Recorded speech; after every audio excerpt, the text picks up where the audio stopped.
reminds me of my daughter a few years ago, when she was about 9 years old. We were going down the road and she said, "Hey Dad, hey, do you know why there's so many Smiths in the phone book?" And I said, "Well, maybe they're trying to keep up with the Joneses." And she said, "No, Dad, they all have a phone." Huh. You know, and sometimes we just miss those obvious things. And so this year, when Nancy Nathanson, Representative Nathanson, and Senator Devlin were going over the co-chair's budget. First there's the governor's budget, then there's the co-chair's budget. I asked Senator Devlin about the difference that we had, and I wrote down his explanation. He said, "The scope of what we think we should provide is greater than what we can afford." You know, and I thought, well, that's pretty simple. But the first two we's in there, the scope that we think that we should provide, which would be Democrats, is greater than what we, the private sector taxpayer, can afford. And so, what did they do this last year? The private sector unions threw this Hail Mary pass called Measure 97, and guess what? It was batted down. But now, if they would have completed that pass, they would have had an extra $6 billion of funds to help make this budget work. But the problem is, in that process, they would have lost a lot of private sector jobs. And there's a delicate balance in this place between those that pay the bills and those that spend the money. And when the ones who pay the bills, which would be the private sector, can't afford the government that's spending the money, then things don't work very well. Now, I was told when I got up here, make sure you smile and be positive. And you know, sometimes it's difficult in this place where we work down there. But I was told before I took this job that there's three things that you don't want to lose. You don't want to lose your humility, you don't want to lose your principles, and you don't want to lose your sense of humor. And sometimes you need that sense of humor more than you need the other two, although they're all important.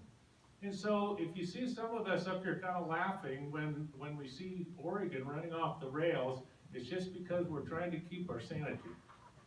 Now, when we talk about spending and where Oregon is in this, the last 35 years, the budget has gone from $7 billion to over $70 billion. From $7 billion in 1980 to over $70 billion today. That's twice as fast as the population growth, and that's twice as fast as the rate of inflation. So, revenue has gone up 30.5% just in the last 3 budget cycles. Even to the point where right now, they want to start taxing coffee and 20-year-old cars. They can't pay the bills. So, according to their budget. So when we go back to the Associated Budget Officers, they had Oregon in 2013 to 2015, the #1 tax and spend state in the West, outspending the other 39. In 2015, the Kaiser Foundation listed Oregon at the 6th highest per capita spending, and that's at $9,245 per individual in Oregon.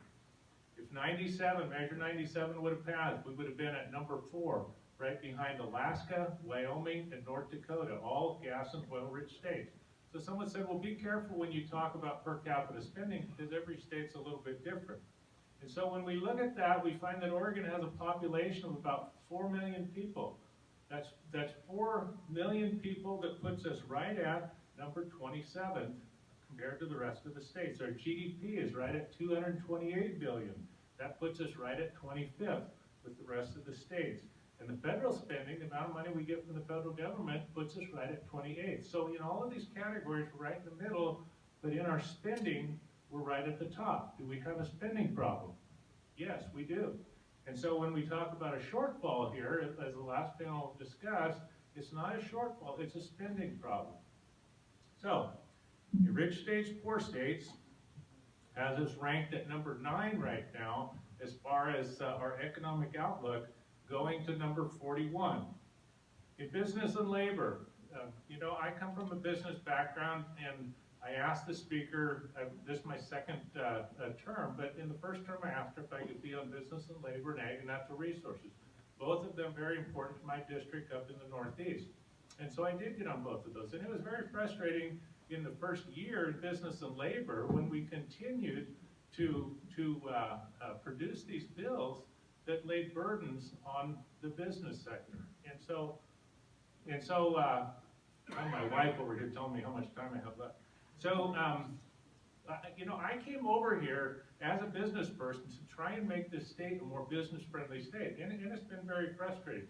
And I want to say that from the last group, you know, they talked about people in this building with courage and that are stout-hearted, you know, those that are smart and can do things. And we have a great team like that can do this. But you have to know that when you're in the minority, you can have all the courage, stout-hearted, and wisdom and brains, but you get very little opportunity to use those to provide good policy to run the state or to operate the state or to do good to the state. And so that is one of the difficult things that we have against us. But one of the analogies that I use in where we're at and as far as what the state is doing, we talked about that delicate balance between the private sector producing all the revenue for the state to run, and then the state using that revenue and spending it unwisely.